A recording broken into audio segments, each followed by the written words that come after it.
This channel does not promote any violent, harmful, or illegal activities. All content provided by this channel is meant for an educational purpose only. বাংলাদেশের বর্তমান পরিস্থিতি যাই হোক না কেন, দিল্লির বিক্রমের কাছে কিন্তু বেশ চাপে ঢাকা।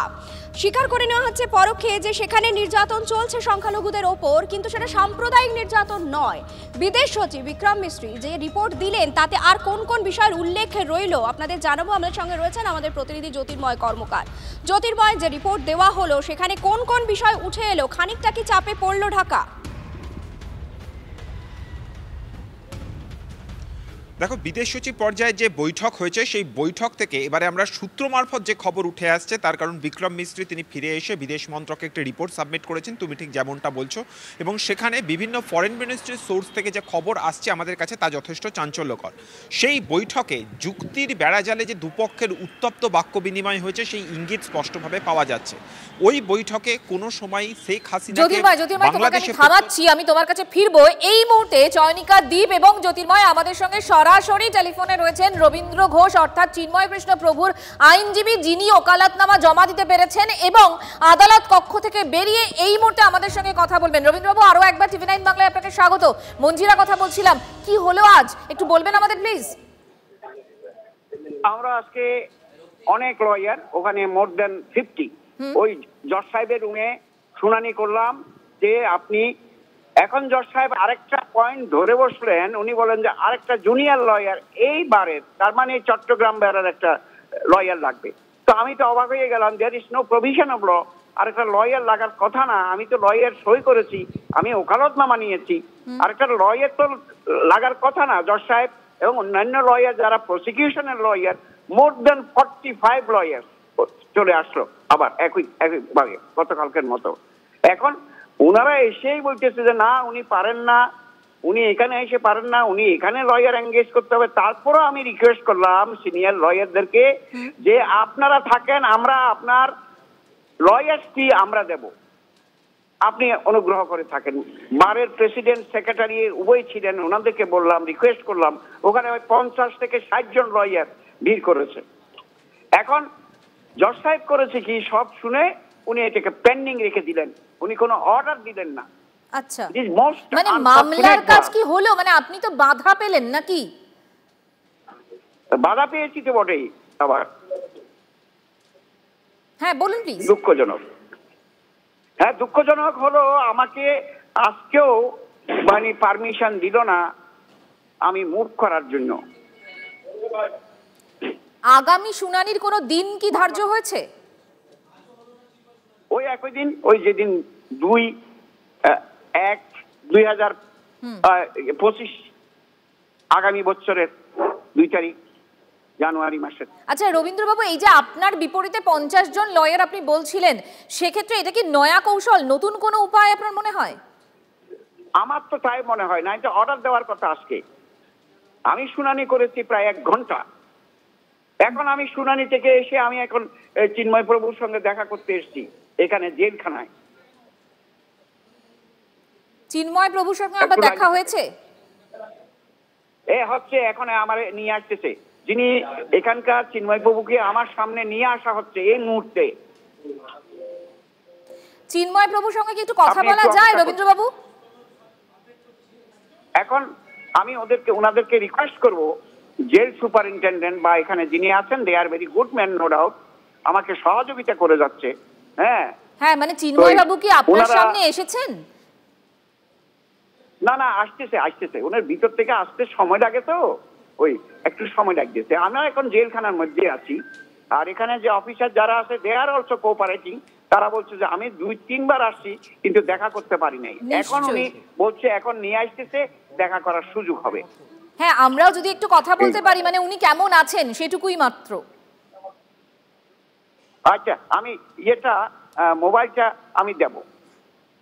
আচ্ছা, এখন কি দেওয়া সম্ভব? না না, উনি আসে নাই তো আমাদের এখানে। উনি কতগুলা মানে ঘাট পাড়িয়ে আসতে হয়, একটু সময় লাগে আর কি। উনি আসতেন, দেখো না আসতেন কিনা দেখো। রবীন্দ্রবাবু, আজকে ঠিক কি কি হলো এবং এই গত কয়েকদিনের আপনার অভিজ্ঞতাটা যদি আমাদের সঙ্গে একটু শেয়ার করেন।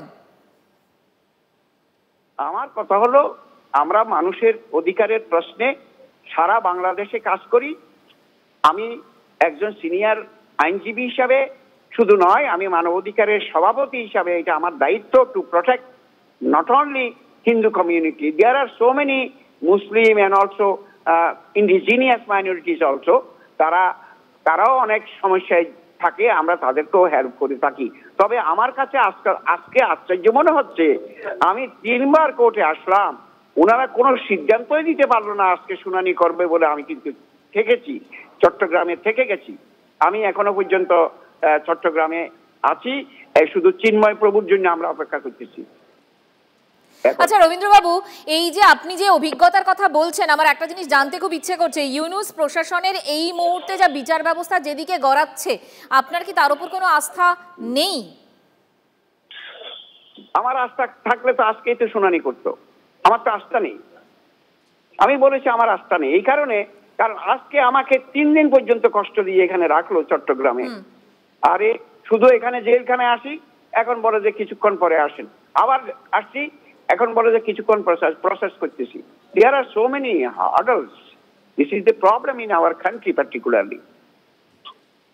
তাহলে কি বিচার ব্যবস্থা কোথাও কম্প্রোমাইজ হচ্ছে বলে আপনার মনে হচ্ছে?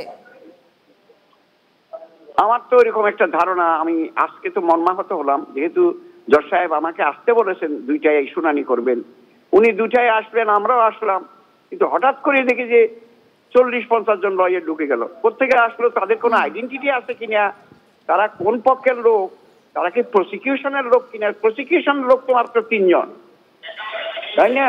কিন্তু তারা এতগুলো লয়ার ঢুকে, অথচ জজ সাহেব বলতে পারলো না যে আপনারা ঢুকছেন কেন, আপনারা কি কারণে ঢুকলেন, এটাও তো উনি বলতে পারলেন না। রবীন্দ্রবাবু, অনেক পুলিশ ছিল আমরা দেখতে পেলাম, কিন্তু তারপরেও তো কোথাও একটা প্রাণ সংশয় থেকেই যাচ্ছে। ভয় লাগছে আপনার? ভয় তো মনে হচ্ছে, কারণ আমাকে ধরে ধরে প্রেসিডেন্ট অফ বার অ্যাসোসিয়েশন নিয়ে আসলো। পুলিশ আমার কাছে, পুলিশ যথেষ্ট হেল্প করেছে। পুলিশ আমাকে কর্ডন করে, আমাকে হাতে ধরে আমার নামিয়ে দিল।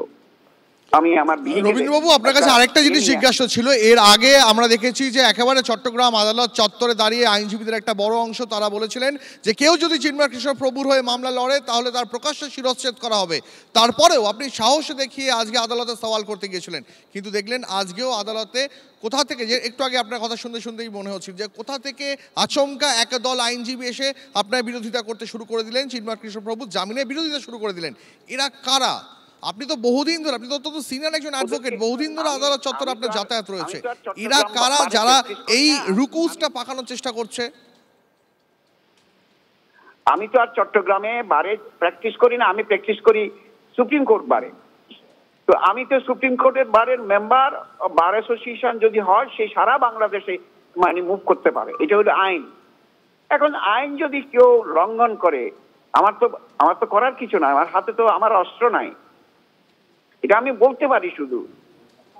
রবীন্দ্রবাবু, আপনার সঙ্গে আমি চয়নিকা রয়েছি। আপনার কাছে আমার একটা প্রশ্ন রয়েছে, সেটা হচ্ছে যদি আমরা একটু পাস্টের দিকে তাকাই, আমরা একটু সাম্প্রতিক অতীতের দিকে তাকাই, তাহলে যখন রমেনবাবু দাঁড়াতে গেলেন তার উপর শারীরিক নির্যাতন চালানো হলো যাতে তিনি কোনোভাবে মামলা লড়তে না পারেন। তার পরবর্তী সময় আপনি সাহস করে এগিয়ে এলেন। প্রথম দিন কি দেখা গেল, ওকালতনামা নিয়ে একটা ঝামেলা করা হলো যাতে আপনি কোনোভাবেই মামলা লড়তে না পারেন। আজ আপনি বলছেন যখন আপনি কক্ষে ঢুকলেন তখন দেখছেন 40-50 জন এমন আইনজীবী রয়েছেন যাদের আপনি চেনেন না, তাদের কি ভূমিকা জানেন না। আগামী দিনে এই যে কৌশল পরিবর্তন হচ্ছে, তাহলে 2রা জানুয়ারি যে মামলার দিন ধার্য হয়েছে সেই দিনকেও তো তাহলে অন্য কোনো কৌশলকে সামনে এনে এই মামলার শুনানি আটকে দেওয়া যেতে পারে। কি মনে হয় আপনার? এখন আমাদের ভয় হচ্ছে, আমরা তো বারবার আসা যাওয়া করছি। কোথায় উনি এখানে আসবেন না? উনি এখানে আসবেন না? আচ্ছা, আপনি একটু নিয়ে আসেন ইয়েকে প্রভুকে নিয়ে আসেন। এসছেন চিন্ময় কৃষ্ণ প্রভুকে? এসছেন রবীন্দ্রবাবু? না না, আসেন নাই, ওনাদের কতগুলো ফর্মালিটি আছে না। আচ্ছা, ওনাকে আনার নেওয়ার কতগুলো ফর্মালিটি আছে, তো সেগুলো অবজার্ভ করে তারপরে আমি কথা বলবো আর কি। এখন রবীন্দ্রবাবু, এত কিছুর পরেও আপনাদের পরবর্তী আইনি পদক্ষেপ কি হবে? আমাদের একমাত্র হাইকোর্ট ছাড়া তার বিকল্প নাই। আমাদের একমাত্র হাইকোর্ট, উনি আজকে যেহেতু এটা বলতে গেলে নাকচ করেছেন, নাকচও না এটা বলা যায়, উনি ডিলে করছেন। ডিলে করা মানে কি? মানে জাস্টিস ডিলার, মানে জাস্টিস ডিনাইড।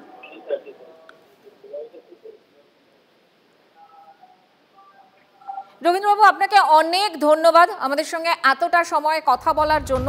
এবং রবীন্দ্র ঘোষ, যিনি চিন্ময়কৃষ্ণ প্রভুর আইনজীবী, এবং তার সঙ্গে আজ দেখা হবে এবং এই প্রথম কোনো ভারতীয় সংবাদ মাধ্যমের সঙ্গে কথা বললেন রবীন্দ্র ঘোষ, এবং তিনি প্রাণ সংশয়ে রয়েছে, তারপরেও আজ ওকালতনামা জমা দিয়েছেন এবং আজকে যদিও জামিনের যে মামলা তা এগোয়নি, পরবর্তী শুনানি আগামী 2 তারিখ।